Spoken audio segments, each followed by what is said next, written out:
Shalom dan selamat pagi Bapak Ibu Saudara-saudari yang dikasihi Tuhan. Selamat berjumpa kembali pada Renungan Harian Sarota pada edisi Jumat 1 Desember 2023. Sebelum kita membaca firman Tuhan, mari kita berdoa. Puji syukur kami panjatkan kepadamu ya Tuhan pada pagi yang indah ini, di mana kasih dan kemurahan Tuhan yang begitu besar kami alami di dalam sepanjang kehidupan kami. Secara khusus pada pagi yang indah ini, kami boleh dibangunkan dengan tubuh yang penuh keberkatan yang asalnya daripadamu. Terima kasih Tuhan jika pada pagi hari ini kami masih dimungkinkan oleh Tuhan menyambut pagi ini dengan penuh sukacita. Bapa di surga, lewat kesempatan ini kami mau mendasari kehidupan kami untuk sepanjang hari ini di dalam membaca dan merenungkan kebenaran firman-Mu. Ya Roh Kudus, urapi setiap hati kami, karuniakan akal budi hikmat untuk memahami dengan baik arti firman-Mu yang akan kami dengarkan. Di dalam Kristus Yesus kami berdoa dan mengucap syukur kepadamu. Amin. Saudara-saudara, bacaan kita hari ini terambil dari kitab Sakarya pasal 14 ayat pertama sampai dengan ayat yang ketiga. Kitab Sakarya pasal 14 ayat pertama sampai ayat yang ketiga. Firman Tuhan berbunyi demikian. Kemenangan terakhir, Tuhan menjadi raja di Yerusalem. Sesungguhnya akan datang hari yang ditetapkan Tuhan, maka jarahan yang dirampas daripadamu akan dibagi-bagi di tengah-tengahmu. Aku akan mengumpulkan segala bangsa untuk memerangi Yerusalem. Kota itu akan direbut, rumah-rumah akan dirampoki, dan perempuan-perempuan akan ditiduri. Setengah dari penduduk kota itu harus pergi ke dalam pembuangan, tetapi selebihnya dari bangsa itu tidak akan dilenyapkan dari kota itu. Kemudian Tuhan akan maju berperang melawan bangsa-bangsa itu seperti ia berperang pada hari pertempuran. Amin. Demikianlah firman Tuhan yang dikatakan berbahagia adalah setiap orang yang mendengarkan firman Tuhan dan setia melakukan di dalam sepanjang kehidupannya. Saudara-saudara, perikop ini kita akan renungkan dalam satu tema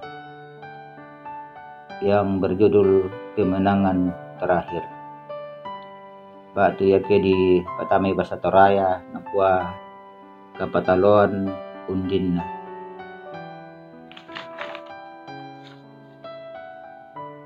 Nah, saudara-saudara, berbicara mengenai kemenangan atau keberhasilan di dalam kehidupan kita, tentu hal itu tidak terlepas dari usaha yang keras yang disertai dengan penyerahan diri kepada Tuhan. Mengapa demikian Bapak Ibu? Oleh karena setiap apa yang kita rencanakan, setiap apa yang kita kerjakan, haruslah kita sandarkan kepada Allah pencipta kita. Selanjutnya, jika kita hanya bekerja saja tanpa dilandasi dengan doa, maka hasilnya pasti tidak maksimal. Dan sebaliknya, jika kita hanya berdoa saja tanpa disertai dengan usaha, maka hasilnya pasti tidak ada. Jadi yang benar adalah kita harus berdoa dan bekerja, atau biasa disebut ora et labora. Bapak Ibu, saudara-saudari yang dikasihi Tuhan, lewat perikop bacaan kita pada pagi hari ini telah diceritakan mengenai pergumulan dan tantangan yang dihadapi oleh orang percaya atau gereja di dunia ini. Sepertinya tidak pernah berakhir, bahkan justru semakin beragam. Seperti intimidasi, rumitnya mendapat izin membangun tempat ibadah, diskriminasi di tempat-tempat kerja, dan lain-lain sebagainya. Di samping itu, kejahatan dalam berbagai bentuk hampir terjadi setiap saat, baik di kalangan orang Kristen maupun di kalangan non-Kristen. Pelayanan di tengah-tengah jemaat juga masih sering terjadi pertentangan yang mengakibatkan terjadinya perpecahan. Nah, pertanyaannya adalah, apakah gereja atau orang percaya harus mengalah dan pasrah atas keadaan ini, lalu berdiam diri tanpa melakukan sesuatu? Bapak, Ibu, saudara-saudari yang dikasihi Tuhan, bacaan kita memberi gambaran bagaimana Tuhan dalam rancangan karya penyelamatan bagi umatnya. Allah harus menghukum karena pemberontakan umat yang tidak lagi mengindahkan hukum-hukumnya. Tuhan menimpahkan hukuman melalui bangsa-bangsa lain yang berperang dengan mereka, yang mengakibatkan hancurnya Yerusalem. Sebagian dari mereka terserak ke berbagai tempat dan sebagian harus dibuang ke Babel. Namun dalam rancangannya, ia bertindak untuk merebut kembali kota Yerusalem dalam rangka mengembalikan umatnya ke kota itu. Tuhan akan maju berperang melawan bangsa-bangsa penindas, dan pada hari Tuhan, umatnya akan menikmati lagi ketenteraman. Di sana Tuhan sendiri akan menjadi raja atas seluruh bumi. Nah, saudara-saudara, tantangan, hambatan, bahkan penindasan mungkin saja terjadi akibat ketidaksetiaan dan pemberontakan kita. Mungkin juga sebagai ujian apakah kita mampu bertahan dalam iman menghadapi segala pergumulan. Ingat bahwa Tuhan adalah pembebas dan penyelamat kita. Pertobatan dan kesetiaan dalam iman akan membawa kita kepada kemenangan bersamanya. Semoga firman Tuhan yang kita renungkan pada pagi hari ini dapat menggugah hati dan pikiran kita untuk senantiasa memenangkan pertandingan iman di dalam kehidupan kita. Haleluya. Amin.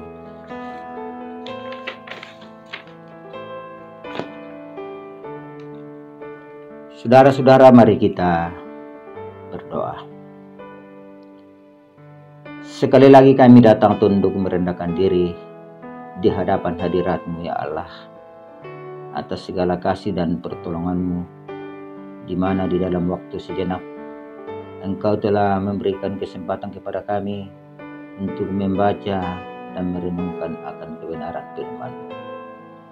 Bapa di surga, firman-Mu telah mengajak kepada kami untuk senantiasa mampu menghadapi pergumulan, tantangan dan hambatan yang silih berganti di dalam kehidupan kami.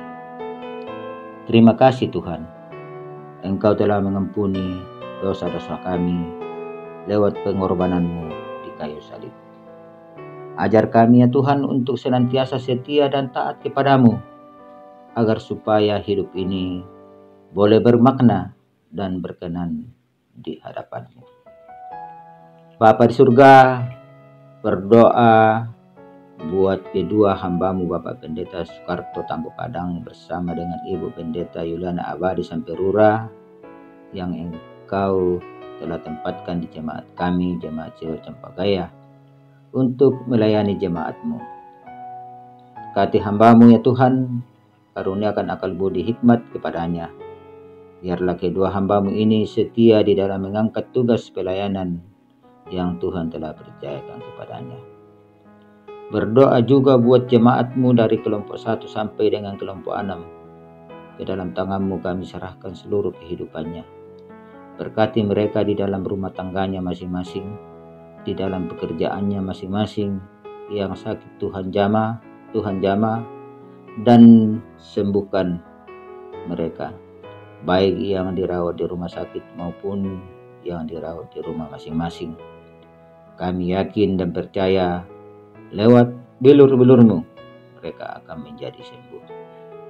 Berdoa juga bagi pemerintah bangsa dan negara kami. Berkati pemerintah kami mulai dari pusat hingga ke pelosok tanah air. Karuniakan akal budi hikmat kepadanya. Biarlah mereka boleh menjalankan roda pemerintahan dengan sebaik-baiknya dan dengan seadil-adilnya. Di dalamnya nama Tuhan dipuji dan dimuliakan. Bapa di surga, ini doa permohonan kami. Ampuni dosa dan kesalahan kami yang kami bawa di dalam anak-Mu Yesus Kristus. Itulah Tuhan dan Juru Selamat kami yang hidup. Haleluya. Amin.